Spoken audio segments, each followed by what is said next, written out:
PhonePe, Paytm বা Google পের মতো ইউপিআই আইডিগুলোতে নতুন 5টি নিয়ম চালু হতে চলেছে। তবে এই 5টি নিয়ম যদি আপনারা না জানেন তাহলে আপনারা যে কোনো সময় সমস্যার মুখে পড়তে পারেন। তবে এই 5টি নিয়ম কী সমস্ত কিছুই আপনারা এক এক করে জানতে পারবেন এই প্রতিবেদনের মাধ্যমে। ভিডিওটা প্রথম থেকে শেষ পর্যন্ত দেখুন, তাহলে সমস্ত কিছুই আপনারা বুঝতে পারবেন। তো চলুন বন্ধুরা, ভিডিওটাকে শুরু করা যাক। দেখুন, এই সংক্রান্ত আপডেটে কি বলা হয়েছে। বর্তমান বাজার থেকে শুরু করে বড় বড় শপিং মল সব জায়গাতেই কেনাকাটা করার ক্ষেত্রে গ্রাহকদের অন্যতম প্রধান ভরসা হয়ে উঠেছে অনলাইন পেমেন্ট। কারণ সব জায়গাতেই টাকা ক্যাশ নিয়ে যাওয়া প্রয়োজন পড়ে না, হাতে স্মার্টফোন থাকলেই কেল্লাফতে। এবার ইউপিআই ব্যবহারকারীদের জন্য 5টি নয়া নিয়ম আনতে চলেছে রিজার্ভ ব্যাঙ্ক অফ ইন্ডিয়া ও National Payment Corporation of India.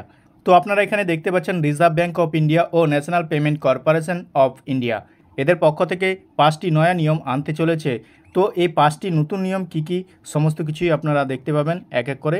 দেখুন, এখানে বলা হয়েছে আগামী 1 আগস্ট 2025 থেকে এই নয়া নিয়ম কার্যকর হতে চলেছে। মূলত এই পদক্ষেপের মাধ্যমে ইউপিআই সার্ভারের চাপ কমানো এবং ব্যবহারকারীদের নিরাপত্তা বাড়ানোর দিকে নজর দিচ্ছে আরবিআই ও এনপিসিআই। কিন্তু কী পরিবর্তন আসতে চলেছে ইউপিআইয়ে আজকের প্রতিবেদনে সেটাই জেনে নেওয়া যাক। তো দেখতে পাচ্ছেন 1 আগস্ট 2025 থেকে কিন্তু এই নিয়মটি কার্যকর হচ্ছে। তবে 5টি নতুন নিয়ম কী ইউপিআই আইডিতে চালু হচ্ছে সমস্ত কিছুই কিন্তু আপনারা জানতে পারবেন। দেখুন, প্রথমটি আপনারা এখানে দেখুন ইউপিআই আসন্ন পরিবর্তন, ব্যালেন্স দেখার নতুন নিয়ম। তো দেখতে পাচ্ছেন এবার থেকে প্রতিটি ইউপিআই অ্যাপে প্রতিদিন সর্বোচ্চ 50 বার ব্যালেন্স চেক করতে পারবেন। তো দেখতে পাচ্ছেন এবার থেকে আপনারা ইউপিআই অ্যাপে প্রতিদিন 50 বার কিন্তু ব্যালেন্স চেক করতে পারবেন। এর অর্থ হলো কোনো ব্যবহারকারী 2টি অ্যাপের ইউপিআই ব্যবহার করেন তাহলে তিনি সর্বোচ্চ 100 বার নিজের ব্যাংকের ব্যালেন্স চেক করে নিতে পারবেন। মূলত ইউপিআই সার্ভারের উপর লোড বা চাপ কমাতেই এই সিদ্ধান্ত গ্রহণ করা হয়েছে। তো দেখতে পাচ্ছেন এবার কিন্তু ইউপিআই অ্যাপে আপনারা 50 বার কিন্তু ব্যালেন্স চেক করে নিতে পারবেন। এর পরের যে আপডেটটি রয়েছে দেখুন, এখানে বলছে ব্যাংক অ্যাকাউন্ট সংক্রান্ত তথ্য। ব্যবহারকারীদের ব্যাংকের অ্যাকাউন্টের সঙ্গে মোবাইল নাম্বার লিঙ্ক করা আছে কি না সেটা তারা দিনে মাত্র 25 বারই পরীক্ষা করতে পারবেন।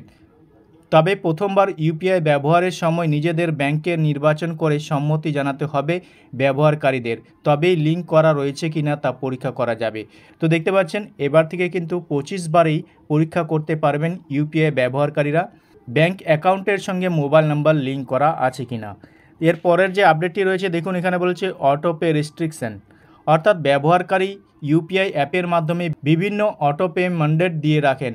এই অটোপে ম্যান্ডেট অবশ্য ব্যাংক কর্মব্যস্ততার তুঙ্গে থাকাকালীন কিন্তু কাজ করবে না। যে সময় কর্মব্যস্ততা কম থাকবে শুধু সেই সময়ই ম্যান্ডেট কার্যকর হবে আর ব্যবহারকারীর অ্যাকাউন্ট থেকে টাকা কাটবে। তো আপনারা ফোনপে, পেটিএমের মাধ্যমে কিন্তু বিভিন্ন অ্যাপের অটোপে দিয়ে রাখেন।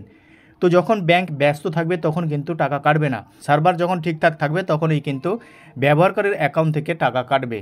এরপরে আর কি আপডেট এসছে দেখুন, এখানে বলা হচ্ছে ট্রানজ্যাকশান দেখার ক্ষেত্রে লিমিট। অনেক সময় পেমেন্ট করতে গিয়ে আটকে যেতে পারে, তবে এবার থেকে পেমেন্ট হওয়ার সময় আটকে গেলে সেই পেমেন্ট সফল হয়েছে কিনা সেটা শুধুমাত্র 3 বারই চেক করা যাবে। আর প্রতিবার কমপক্ষে 90 সেকেন্ডের ব্যবধানে এই পেমেন্ট স্ট্যাটাস দেখা যাবে। দেখতে পাচ্ছেন এবার ইউপিআই পেমেন্টে টাকা পাঠানোর সময় যদি আপনার টাকা আটকে যায় তাহলে কিন্তু আপনারা শুধুমাত্র সেটা 3 বারই চেক করতে পারবেন স্ট্যাটাসটা, তাও আবার 90 সেকেন্ড পর। এরপরের আপডেটটি রয়েছে দেখুন ব্যাংক ও অ্যাপের ক্ষেত্রে নিয়ম। সমস্ত ব্যাংক ও গুগল পে, ফোনপে অথবা পেটিএমের মতো পেমেন্ট পরিষেবা প্রদানকারীর অ্যাপ্লিকেশন প্রোগ্রাম ইন্টারফেস বা এপিআইতে নজরদারি বাড়ানোর নির্দেশ দিয়েছে এনপিসিআই। এই নিয়ম যারা মানবে না তাদের উপর জরিমানা আরোপ করা হতে পারে।